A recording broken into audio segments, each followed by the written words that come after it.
আসসালামু আলাইকুম বন্ধুরা, আবারও ফিরে আসলাম নতুন একটি রেসিপি নিয়ে। আজকে আমি তৈরি করে দেখাবো সজনা দিয়ে আলুর ডাল এবং ডিম রেসিপি। এ পর্যায়ে আমি নিয়ে নিচ্ছি 4টি ডিম এবং 10-12টি আলু।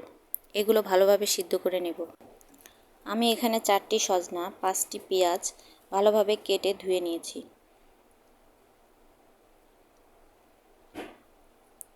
এ পর্যায়ে দিয়ে দিচ্ছি তেল গরম হয়ে আসলে দিয়ে দিচ্ছি লবণ, দিয়ে দিচ্ছি একটু হলুদ গুঁড়ো। এরপর দিয়ে দিচ্ছি আগে থেকে সিদ্ধ করে রাখা ডিমগুলো আমি একটু করে কেটে নিয়েছি।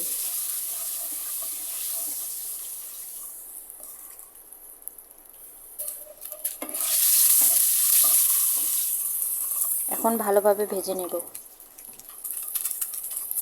ডিমগুলো একটু করে কাটার কারণে এগুলো ফুটে আসবে না গায়ে।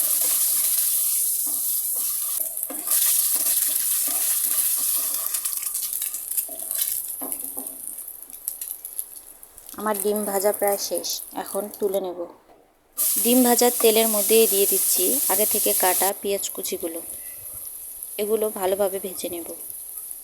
এ পর্যায়ে দিয়ে দিচ্ছি 10টি মিডিয়াম সাইজের মরিচ বাটা, আদা রসুন বাটা 1 চা চামচ। এগুলো ভালোভাবে কষিয়ে নেব। এ পর্যায়ে দিয়ে দিচ্ছি 2 চামচ হলুদ গুঁড়ো,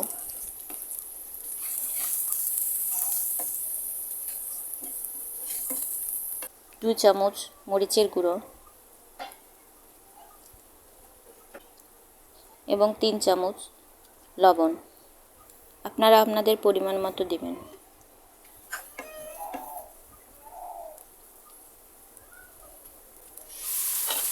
এখন পানি দিয়ে কষিয়ে নেব যাতে মশলাগুলো না পুড়ে যায়। কষানো হয়ে গেছে, এখন দিয়ে দেব আমার বাড়িতে তৈরি করা মশলা। এই মশলাটি আমি তৈরি করেছি ধনে গুঁড়ো, জিরা গুঁড়ো, পাঁচফোড়ন, মেথি, তেজপাতা এসব মিলে। এখন দিয়ে দেব আগে থেকে কেটে রাখা সজনা।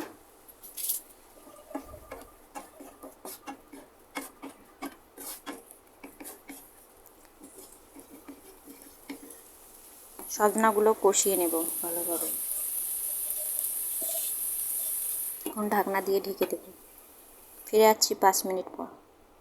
5 মিনিট পর সজনাগুলো প্রায় কষানো হয়ে গেছে। এ পর্যায়ে আমি দিয়ে দেব আগে থেকে সিদ্ধ করে রাখা আলুগুলো।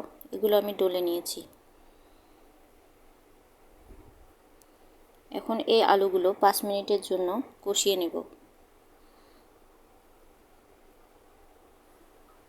5 মিনিট পর কষানো প্রায় হয়ে গেছে।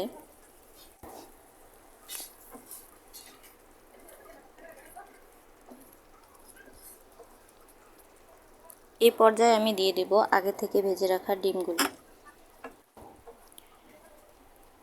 এগুলো ভালোভাবে নেড়েচেড়ে আবার কষিয়ে নেব 5 মিনিটের জন্য, চুলার আঁচ মিডিয়াম রেখে।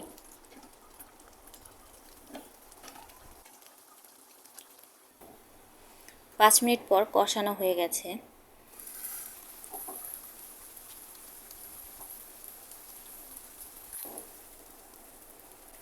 এ পর্যায়ে দিয়ে দেব পানি।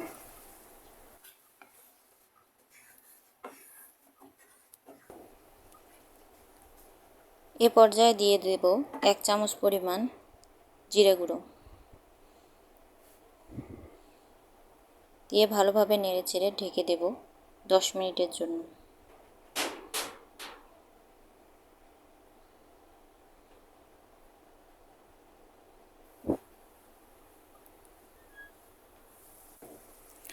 দশ মিনিট পর ফিরে আসলাম।